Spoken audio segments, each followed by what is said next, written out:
अस्सलाम वालेकुम। वालेकुम अस्सलाम। हमने ज़ौक़ व शौक़ कहानियों का जो सिलसिला शुरू किया है उसके हिस्सा अव्वल जो है हमने कहानी में, जैसे कि मैंने आपको बताया कि बच्चों की जो है तरबियत वो बेहतरीन मशग़ला है।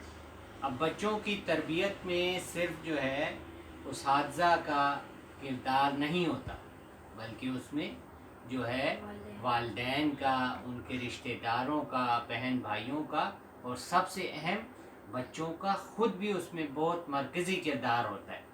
जब तक बच्चे जो है इस बात को तस्लीम नहीं करेंगे कि उनके लिए क्या चीज़ अच्छी है और क्या बुरी है, उनको बच्चा इसीलिए कहते हैं कि उनको समझ नहीं होती, लेकिन उन्हें समझाने के लिए उनके इर्द गिर्द उनके उस्ताज़ा मौजूद होते हैं, उनके दादा दादी, नाना नानी, उनके बहन भाई बड़े, उनके वालिदैन। तो बच्चों को जो है उनकी बात माननी चाहिए, उनकी बात माननी चाहिए, और हमेशा जो है किससे सवाल करना चाहिए? अल्लाह ताला से।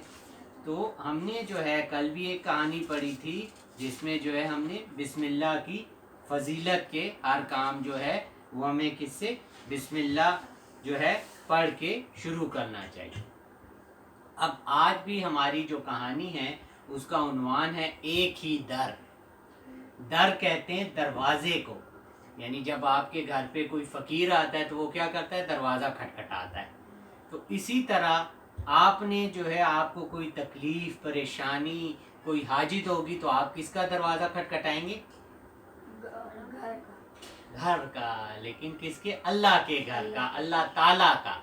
ठीक है, तो अल्लाह ताला के जब दर आप खटखटाओगे तो आपको मायूसी नहीं हो। हज़रत उमर फ़ारूक रज़ी अल्लाह ताला अन्हु, हज़रत उमर फ़ारूक रज़ी अल्लाह ताला अन्हु कौन थे? हमारे खलीफा थे, दूसरे खलीफा। पहले खलीफा कौन थे? हज़रत अबू बकर सदीक रज़ी अल्लाह ताला अन्हु, और दूसरे थे जो है हज़रत उमर फ़ारूक रज़ी। वो बहुत बहादुर और निडर थे।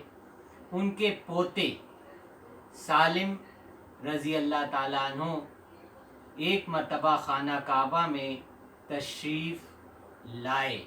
मताफ खाना काबा के आसपास का वो हिस्सा है जिसमें खाना काबा का तवाफ़ किया जाता है। यानी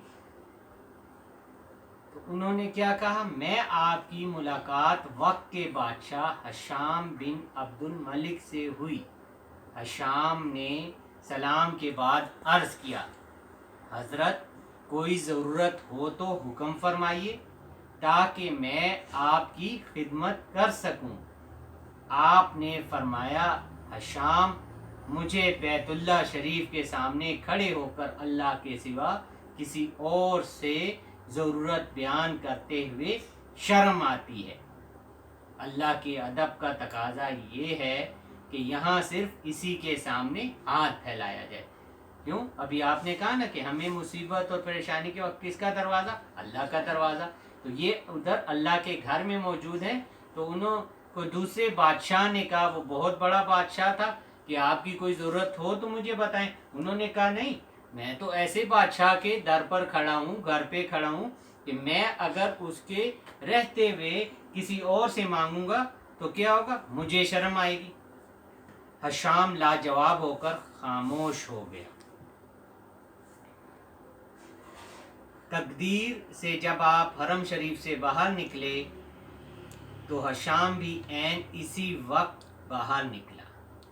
आपको देखकर करीब आया और कहने लगा, हज़रत, अब फरमाइए कि मैं आपकी क्या खिदमत कर सकता हूँ। यानी पहले तो उसने कहा, उन्होंने कहा मैं अल्लाह के घर में खड़ा हूँ। तो जब वो बाहर तशरीफ़ ले गए तो उसने कहा, आप तो अल्लाह के घर में नहीं खड़े हुए। तो इसीलिए उसने फिर ये सवाल किया, हशाम, बताओ मैं तुमसे क्या मांगूं, दीन या दुनिया? हशाम जानता था कि दीन के मैदान में तो आपका शुमार वक्त के बुजुर्ग तरीन लोगों में होता है। लिहाजा कहने लगा, हज़रत, आप मुझसे दुनिया मांगे। आपने फ़ौरन जवाब दिया, दुनिया तो मैंने कभी खालिक व मालिक से भी नहीं मांगी, भला तुमसे क्या मांगूं? ये सुनते ही हशाम हैरान हो गया कि दुनिया में अल्लाह ताला के बाज़ बंदे ऐसे भी हैं کہ وہ اپنی ہر حاجت اور ضرورت صرف اور صرف اللہ ہی کے سامنے پیش کرتے ہیں۔ سچ ہے کہ جن حضرات کو اللہ کے دربار میں فریاد پیش کرنے کے آداب آتے ہوں وہ دنیا داروں کے سامنے سوال کے لیے کبھی ہاتھ نہیں پھیلاتے، لیکن اللہ تعالیٰ کے سامنے جس طرح دیکھیں آپ کے دروازے پہ بھی جب فقیر آتا ہے تو وہ بہت اہتمام سے جو ہے مانگتا ہے، جو ہے اور احترام سے، اور پھر جب آپ اس کو کچھ دے دیتے ہیں تو وہ آپ کا شکریہ آپ کے لیے دعائیں کرتا ہے۔ تو ہم نے تو دنیا کے مالک سے مانگنا ہے، تو ہم نے اس کے سامنے آداب سے مانگنا ہے۔ تو ان کے اللہ تعالیٰ کے سامنے مانگنے کا کیا طریقہ کار ہونا چاہیے بہترین، کہ ہم کس ذریعے سے مانگ سکتے؟ نماز کی ویری گڈ۔ اور اللہ تعالیٰ نے 5 وقت کی ہمیں نماز دی ہے جو ہے، تو ہمیں پھر جو ہے بزرگوں نے بھی جو ہے ہمیں بتایا کہ کس طریقے پر چلنا، اور جب ہمیں کسی چیز کی ضرورت ہو تو سب سے پہلے نماز پڑھ کے اللہ سے دعا مانگیں۔ اسی لیے نماز کے بعد جو ہے دعا اس کا اہم حصہ ہے۔ اور جب اللہ سے آپ نے مانگ لیا تو دنیاوی طور پہ اللہ تعالیٰ نے آپ کی جو ہے ان حاجات کا ذریعہ کس کو بنایا؟ آپ کے والدین کو۔ اب والدین سے بھی آپ نے جو ہے ادب کے ساتھ درخواست کریں، اور وہ پھر اس کا فیصلہ کریں گے کہ آیا یہ چیز آپ کے فائدے کے لیے ہے کہ نہیں۔ اگر فائدے کے لیے ہے تو آپ کو وہ لے دیں گے، اور اگر نہیں ہوگی تو وہ آپ کو منع کر دیں گے۔ تو اگر کبھی وہ آپ کو منع کریں تو اس پر آپ کو ناراض نہیں ہونا چاہیے، بلکہ ان کی بات ماننی چاہیے۔ ہو سکتا ہے وہ بعد میں کسی وقت آپ کو دے دیں۔ تو آپ سب اس بات پر عمل کریں گے نا کہ ہمیں جو بھی ضرورت چاہیے تو ہم کس سے مانگیں؟ اللہ تعالیٰ سے۔ چلو، پسند آئی آج کی کہانی آپ لوگوں کو؟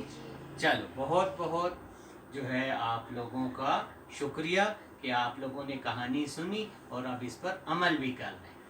اللہ